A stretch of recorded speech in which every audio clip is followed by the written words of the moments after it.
ፕራይድ ማርኬት። በዚህ ወቅት እንዲህ ያለ ባህል መኖሩን ማመን ይቸግራል። የሴቶች መብት እኩልነት በሰፊው በሚሰበክበት በዚህ ጊዜ ወጣት ሴቶች ለገበያ ተሰልፈው በብር እንደሚቸበቸቡ ስነግራችሁ እኔም ለማመን እየከበደኝ ነው። ግን በአንዲት አነስተኛ አውሮፓዊት ከተማ ይህ ሁነት ለዘመናት ባህል ብለው የተቀበሉትና የሚተገብሩት ነው። ለመሆኑ ሀገሪቱ ማን ናት? የሚስት ግብይቱስ የሚከወነው እንዴት ነው? ለሁሉም የዛሬው ቪዲዮአችን መልስ አለው። እስከ መጨረሻው ተመልክታችሁ የተሰማችሁን ብታጋሩን ደስ ይለናል። ቀጥታ ወደዚች ትንሽዬ ከተማና አስደንጋጭ ባህሏ ጉዟችንን እናድርግ። የዘር ግንዳቸው ከደቡብ ምዕራብ ህንድ የሚመዘዘው የሮማ ማህበረሰብ መኖሪያቸው በቡልጋሪያ ነው። ቁጥራቸው ከ700,000 እስከ 800,000 ይገመታል። እነዚህ ማህበረሰቦች ታዲያ በየዓመቱ ወጣት ሴቶች ታጥበውና ታጥነው ለገበያ የሚቀርቡበት ባህል አላቸው። ይህን ክፍለ ዘመናት ያስቆጠረውን በእነሱ አጠራር ፕራይድ ማርኬት ወይም የሙሽራ ገበያን ለመታደም በርካቶች ይተሙባታል።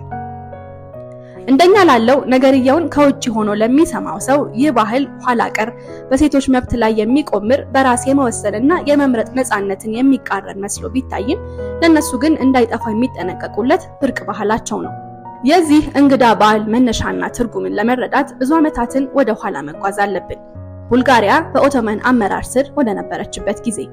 በዚህ ወቅት በሮማ ፋሚሊ ዘንድ የነበረውን ድህነትና መገለል ለመመከት ማህበረሰቡ የራሱን ባህል አበጀ። ተደጋግፎ ድህነትን ለመዋጋትና በትዳር አማካኝነት ብቸኝነትን ለማሸነፍ ፕራይድ ማርኬት መፍትሄ ሆኖ ተገኘ። በወቅቱ የዚህ ሁነት ዓላማ ሴቶችን ለገበያ ማቅረብ አልነበረም። ይልቁንስ ለትዳር የደረሱ ወንድና ሴት ልጆች ያሏቸውን ቤተሰቦች ማቀራረብ፣ አንዳቸው ከአንዳቸው እንዲሟላ የሚፈልጉትን መሰረታዊ ነገሮች መነጋገርና ስምምነት ላይ ከደረሱ የወንድ ቤተሰብ ለሴት ቤተሰብ በአይነት ወይም በገንዘብ ክፍያ መፈጸምን ያጠቃልላል። ልክ እንደኛው ሀገር ጥሎሽ። ለዘመናት ይህ ሁነት ሙዚቃ፣ ዳንስ እንዲሁም ሌሎች የመዝናኛ ድርጊቶች የሚከወኑበትና ወጣት ወንድና ሴቶች እንደልባቸው ተገናኝተው የሚተያዩበት፣ ለብቻቸው ግን ምንም አይነት ውሳኔ የማይወስኑበት፣ ይልቁንም የቤተሰቦቻቸውን ይሁንታ የሚጠባበቁበት የመዝናኛ ፌስቲቫል ሆኖ ቆይቷል። ልክ ዓለም በዘመናዊ ካሜራዎች አማካኝነት አይኑን በዚች ከተማ ባሳረፈበት ወቅት ግን ነገሮች መልካቸውን የቀየሩ መሰሉ። ሴቶች በቡልጋሪያ ልክ እንደ ዕቃ ይሸጣሉ የሚለውን አርዕስተ ዜና ያስተጋቡ ያዙ። ጉዳዩ ለጆሮ ሲደርስ ለመቀበል ከባድ ቢሆንም ሙሉ ምስሉን ሳታውቁ አትፈርጁን የሚሉት የማህበረሰቡ አባላት ተበራከቱ። በ21ኛው ክፍለ ዘመን ዓለም በብዙ ተቀይራለች። ይህ ባህል ግን እንዳለ አለ። የተለያዩ ሀገራት ጋዜጠኞች በቪዲዮ የሚመለከቱትን በአይናቸው ለማረጋገጥ ወደ ቦታው ተጓዙ። የተመለከቱትን ባለማመን ይህ የለየለት የመብት ጥሰት ነው፣ የሰብአዊ መብት ተሟጋቾች አንድ ሊሉት ይገባል ሲሉ ስጋታቸውን ገለጹ። በተለይም ቡልጋሪያ እንደ አውሮፓውያን አቆጣጠር በ2007 የአውሮፓ ህብረትን ስትቀላቀል ውጥረቱ ይባስ ጨመረ። ምክንያቱም የምዕራባውያን ህግና ደንብ ከዚህ ባህል ጋር ፈጽሞ ሊጣጣም አልቻለም። በመሆኑም ህብረተሰቡ በሙሉ ልቡ የተቀበለውን ባህል ለማስወገድ የተለያዩ ህጋዊ እርምጃዎች መወሰድ ተጀመረ። ለአብነት ያህልም ፌስቲቫሉን ለመታደም የተሰበሰቡ ሰዎችን በፖሊስ መበተን እንዲሁም ሁነቱን ማካሄድ አይቻልም የሚል ህግ ቢወጣም ማህበረሰቡ አሻፈረኝ አለ። ለዘመናት የቆየ ክፉ ደግ ያሳለፍንበትን፣ ድህነትና ብቸኝነትን የወጋንበትን፣ ትውልድ የፈጠርንበትን ባህል ገና ለገና ምዕራባውያን አልተቀበሉትም ብለን አሽቀንጥረን አንጥለውም አሉ። ባህላችን ሌላው ዓለም ከውጪ እንደሚመለከተው ወጣት ሴቶቻችንን ለገበያ ማቅረብ አይደለም፣ በራሳቸው ምርጫ ልክ ያልሆነ ግንኙነትና ትዳር ውስጥ ከሚገቡ እኛ አስቀድመን አይተንና መርምረን ቤተሰቡ ማን ነው፣ አቅሙስ ምን ያህል ነው የሚሉትን ቁልፍ ጉዳዮች ካጤንን በኋላ ስምምነት ላይ እንደርሳለን። ታዲያ ከዚህ በኋላም ቢሆን በስንት አበሳ ያሳደግናትን ልጅ እንደው በባዶ ሜዳ አሳልፈን አንሰጥም። ይልቁንም ክፍያ እንጠይቃለን። ልጃችንን ከሰጠን በኋላ ጥሩ አድርጎ እንደሚያኖራት ለማወቅ፣ ቀጥሎም ልጅ ሲመጣ ለማሳደግ ያለውን አቅም ለመገመት ክፍያ እንጠይቃለን። ልጃችን ዕቃ ስለሆነ ሳይሆን የሚያገባትን ሰው ኢኮኖሚያዊ አቅም ለመገመት ነው እያሉ ይሞግታሉ። የሚገርመው ግን ለዚህ ባህል የሚሟገቱት በእድሜ የገፉት ብቻ ሳይሆኑ ለገበያ ይቀርባሉ የሚባሉት ወጣት ሴቶችም ናቸው። አንድ ወንድ ከተሰለፍነው ሴቶች መካከል እኔን መረጠ ማለት ቀልቤ ሳያርፍበት ወይም ሳልወደው አገባዋለሁ ማለት አይደለም። እሱ እንደመረጠኝ ሁሉ እኔም ልወደው ይገባል። ቀጥሎም ደግሞ በእናትና አባቴ የሚሆነኝ ሰው መሆኑ ቤተሰቦቹ ከኔዎቹ ጋር የሚጣጣሙ ይሁኑ አይሁኑ ተለይቶ መታወቅ አለበት። አባቴ ገንዘብ የሚቀበለው እኔን እየሸጠ ሳይሆን ባሌ የሚሆነው ሰው ለኔ የሚከፍለውን የዋጋ መጠን ለማወቅ ነው እያሉ ሲከራከሩ ለሰማቸው እውነትም ይሄ ባህል ለሌላው የዓለም ሕዝብ እንግዳ ይሁን እንጂ ለሮማ ማህበረሰብ ግን ከደማቸው የዘለቀ ትልቅ ትርጉም እንዳለው ማወቅ ይቻላል።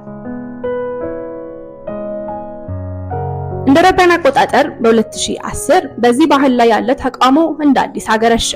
ምክንያቱ ደግሞ የእንግሊዝ የቴሌቪዥን ፕሮዳክሽን ወደ ቦታው ተጉዞ የሰራው ዶክመንተሪ ነው። ዶክመንተሪው ታዳጊ ሴቶች በ1000 ዩሮ ለሽያጭ እንደቀረቡ ያሳያል። ዶክመንተሪው በአንድ ምሽት በርካታ ሰዎች ከዓለም ዙሪያ ተመለከቱት። በአጭር ጊዜ መነጋገሪያ ሆነ። ትንሽ ጋብ ብሎ የነበረው የሙሽራ ገበያ ፌስቲቫል እንደገና ጥርጣሬን ጫረ። በቀናት ውስጥ የሰብአዊ መብት ተሟጋቾች ይህንን ፌስቲቫል በሚያዘጋጁ ግለሰቦች ላይ የእስር ማዘዣ እንዲወጣ ጥሪያቸውን አቀረቡ። ቀድመው ይሄ ነገር ጤናማ አይደለም ብሎ የነበሩ ተቋማትና ግለሰቦች ቀድሞም ተናግረን ነበር አሉ።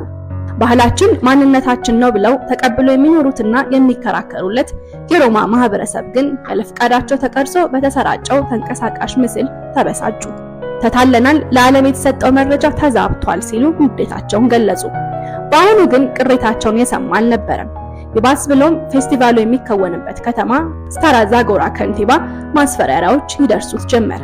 ተቃውሞዎች ከጫፍ ጫፍ ተቀጣጠሉ።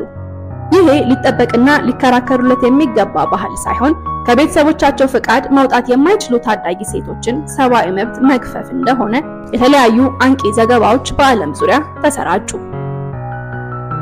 እንዲህም ሆኖ ግን የሚገርመው እንዲህ በተቀጣጠለ ተቃውሞ ውስጥም ፌስቲቫሉ መካሄዱን አላቆመም።